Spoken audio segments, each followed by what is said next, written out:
I don't believe that anyone has money issues. What I believe is that they have money symptoms. That whatever their money situation is, it is a symptom of their decisions, their behaviors, and their habits from the past. Now, I get it. That can be confronting. That can be challenging for some people because it rests it back in their lap. But it also should be empowering. It should be empowering to understand that if that's truly the case, all we need to do is change the habits, change the behaviors, change the decisions, and we change the symptoms. We change the results. So in this episode of the Affluent Entrepreneur Show, I want to walk you through some money habits that could be keeping you broke. All right? Enjoy the episode. All right.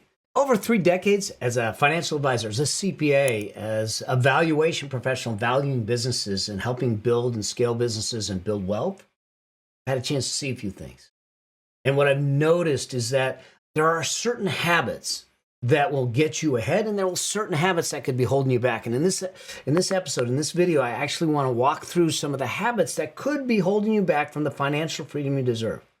To talk through the habits that might keep you broke. And so one of the first things I want to do is start to break this down for you, because when you start to fix these things, you might see a whole different result in your bank account, in your investment account, and in your life. So let's get on with it, all right? So the first thing is this: not tracking the numbers. If you're not tracking your information, your numbers, then you don't know where you're at. Think about this. Can you imagine what it would be like? You say, hey, I live in Laguna Beach. So I'm in Laguna Beach, California, and I want to go to Chicago. All right? But what if I didn't know what my starting point is? What if I didn't know I was in Laguna Beach? What if I was just dropped somewhere, I don't know where I'm at, and I say I want to get to Chicago? I'll never get. If I got to Chicago, it would be pure coincidence, because without knowing where I'm starting from, I don't know how to get there. I don't know how to put a plan in place or a strategy in place to get there. And yet that's what we do with our money. Then the other side of it is, okay, let's assume that I know where I'm starting from. Say I'm starting from Laguna and I want to go to Chicago. I map it out. If I keep my head down and I never look at the signs on the roads, how do I know I'm on the right path? Same thing with your money. So here's the thing. If you're not tracking the money that's coming in, your income, the money that's going out, your spending, the assets, the things you own, and the liabilities, the things you owe, then you're in a challenging place to really be able to navigate your path to financial freedom. Because the folks that I see that are on the path to financial freedom or have gotten to financial freedom are living a rich life, an affluent life as we call it. They've tracked their numbers. They know what's coming in. They know what's going out. They know where it's going to. They're managing it. They know how much in assets they have, the money machine, if you will, that's building it. And they know who they owe and how much they owe. And they have a plan in place. So number one habit is if you are not tracking your numbers. Number two is not making investing a priority. And so what I mean by this is that too often, here's how most people live their life. I make money. I get my paycheck. I put it in my bank account. We go out. It's Friday night. I'm going out. We go out. We spend the money. We buy stuff. We are swiping on Instagram. We see an ad. We go, I'm buying that. And then at the end of the month, we see what's left. Sometimes we have something left. Sometimes we don't. And whatever we have left, then we invest. So what's happening is that most people will live their life where they earn money, spend money, invest what's left over. That means that you're investing the scraps. That means that your whole financial future is built on scraps. I don't think you want to do that. If you look at what the wealthy have done, if you look at what the rich are doing, what they do is they swap it. They make investing the priority. So they make money. They carve off the piece for their investing. In our case, we tell you 20 to 25%. And whatever is left over, now they use that for their spending. Now, I get it. I can hear it right now. But Mel, if I did that, I can't pay my bills. All right. So there's two ways to solve that. One, we figure out if we're overspending in certain places and we need to adjust the bills. More, more appropriately, and probably the better thing to do is, how do we find a way to get a bigger shovel of income? In other words, raising our income so we can actually have both funding the future, investing a priority, and the lifestyle we want today. But what we don't do is we don't put it on credit cards. All right. So that might mean that you have to get a side hustle or some sort of side gig for a period of time to get you stabilized. Or you look at your job and say, how can I get paid more? Don't go ask for a raise. How can you provide more value so you are more valuable and worthy of being paid more first? So the value you create is going to precede you asking for that raise. So create value, get paid more. So bottom line is that make investing the priority. So that's number 2 habit that I see. The third habit is not having a peace of mind fund, or what I would call liquidity, meaning that, and some people will call this an emergency fund. I call it a peace of mind fund because it gives you peace of mind.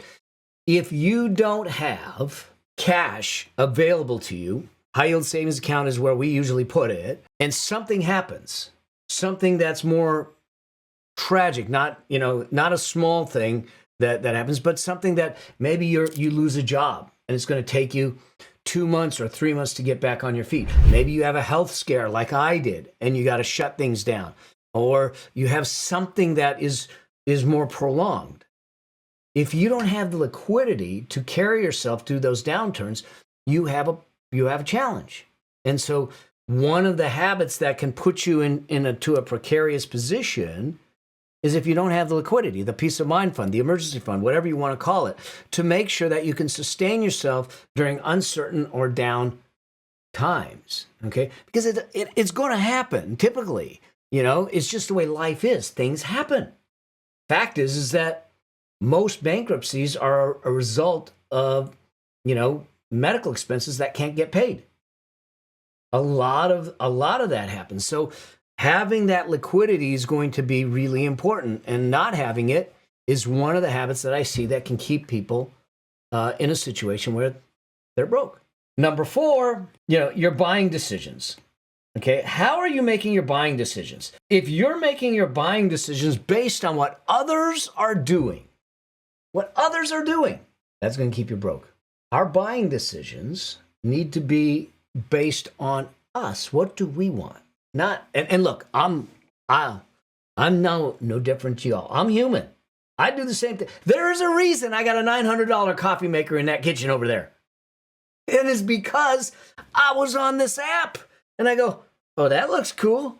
I can do a coffee from my phone. I can make a coffee. I can make a coffee right now. And what do I do? Order it. See, the challenge is that too often we allow others to define our buying decisions through their marketing, through social media pressure, through comparison, through all of that. And when we do that, we tend to do things with our money that we didn't intend to do. Keeping up with the Joneses, those kinds of things. Joneses are broke.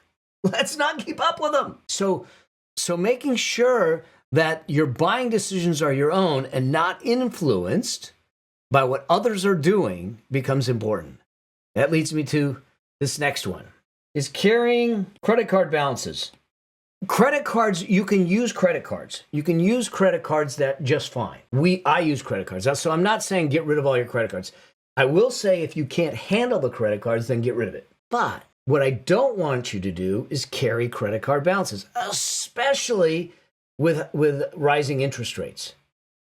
When you have a balance where there's an interest, say I have $1,000 on a credit card, and now the interest rate on that credit card is 25, 26, 27%, it's going to take you years to pay that $1,000 off. And by the time you're done, you'll pay $2,500 on a $1,000 purchase. The fact that you had to put it on a payment plan for a consumable tells me that you couldn't afford to pay for it in cash, which means that you're borrowing from your future to live it today. I think we need to flip that. So carrying credit card balances is a parasite to your financial future. And so it's important. If you're going to use credit cards, pay them off, but be smart, be diligent, be vigilant, do it the right way. Don't carry credit card balances. Then number 6 is understanding the difference between savings and investing. Okay. Here's the thing. A lot of people will say, well, I'm saving. So they take money and they put it in a savings account or even a high yield savings account. But even when you get 5% in a savings account, you're leaving money on the table because it's not invested. You cannot save your way to financial freedom. You have to invest your way to financial freedom. Now, saving has an important place. I have plenty of cash in a savings account, in a high yield savings account, for my peace of mind fund, for opportunities, for other investments, for taxes, for all kinds of things that I need it for, and I need it safe and I need it liquid. That's not what I'm talking about. But there are times where people will sit back and say, well, I don't want to necessarily lose money. So what they do is they take their 401k and they put it in a money market fund that's getting 2%, maybe 3%.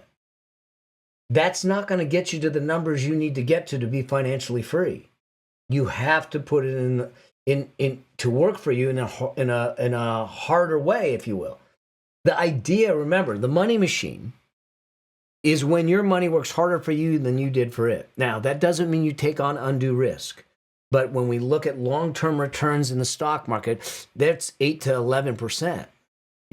So if you're not going to need the money for a decade or more, allow time and the market to do its work. And so realize that there's a difference between savings and investing.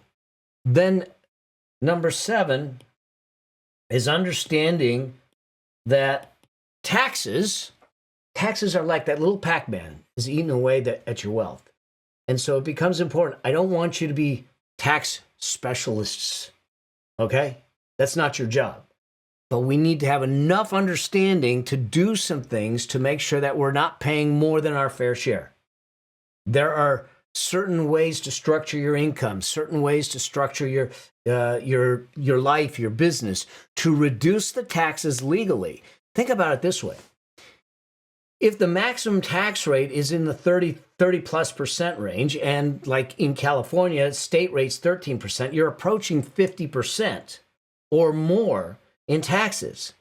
So for me to have the ability to at least in a comprehensive manner be able to have a conversation with tax advisors and say, are we taking advantage of all the things we can to reduce taxes to the tune of 50 cents on the dollar? It's important because if I can save $5,000, if I can find something that's a deduction for $5,000, it saves me $2,500 in taxes if I'm at a 50% rate. Well, that $2,500 in taxes I didn't pay, I can reinvest and allow it to grow.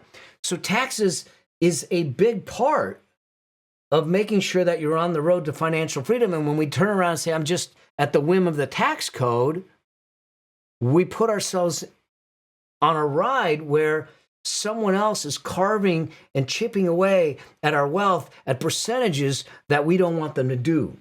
So I don't want you to be a tax expert. I just want you to be tax informed and ask the questions and say, are there things I should be doing to your CPA, to your tax preparer? Are there things I could be doing? What can I do proactively? How do I reduce? How do I keep more money in my pocket? That's the key. All right. And then the last one, I think, is what I call the wealth flatline. And what we need to understand is that there's something called the wealth flatline. It looks like this. And this segment here is what I term the wealth flatline. Okay? It's flat. It's flat. This is where you start your investing. We're putting money in. We're putting money in the 401k. We're putting it in an IRA. We're putting it in the pension. We're putting it in the accounts. And you're going, I've been doing this for years, and all I have is $67 more. It hasn't gone anywhere. And guess what? What ends up happening is that we lose patience. We get irritated. We go, this stuff that Mel's talking about doesn't work. And what do? You stop. Worse, you do what I did. You cash out. Cash out. take it all out, boop, spend it. What I did, I ended up in Japan. It was a great trip. But when I look at, I should have kept it invested, what it would have done, it cost me a lot. Here's the problem with either stopping or cashing out, is that you actually put yourself in a situation where you end up back at the beginning again. You will never get to this acceleration zone of wealth without passing through the flat line. And the only way to pass through the flat line, four-letter word, time. And so this habit that keeps folks broke is this belief that you have time. I'll get to it later. I'm only in my 20s. I'm in my 30s. I'm not retiring for another 30 years. I got time. Y'all, $1 saved at 20 can turn into $80, $90 by 65. If you wait a decade, that will cut in half. Half. Get on the wealth flatline as early as possible. Stay in the game. Time erodes it. Then you get to the acceleration zone. That's where your money works harder for you than you did for it. That's the key. So these are the habits. These are the 8 habits that I see that can keep people broke. And when you start to understand that, recognize them, break those habits, replace them with wealth creation habits, you'll find yourself on the path to financial freedom in a way that you wanted. All right? I hope that this serves. I hope that this helps. I hope that this gives you some perspective to sit back and say, you know what? I'm going to examine my life. I'm going to look at the way I'm doing things, and I'm going to take control. Yeah. You may not get it all done in one clean swoop, but one step at a time. We stay on that wealth flatline. We stay on that path to financial freedom. You stay guided. You're not alone. You're not siloed. You're not isolated. We can do this journey together. All right? So stay with me. Stay with me. And I'm going to keep putting out this content, but stay in the game. We'll get you there. All right? Because your dream's coming. All right? Listen, financial freedom's your birthright. Let's just go out and claim it. I can help. All right? Till I see you in another episode, another video on the road, or when I'm speaking, always strive to live a life that outlives you. Cheers.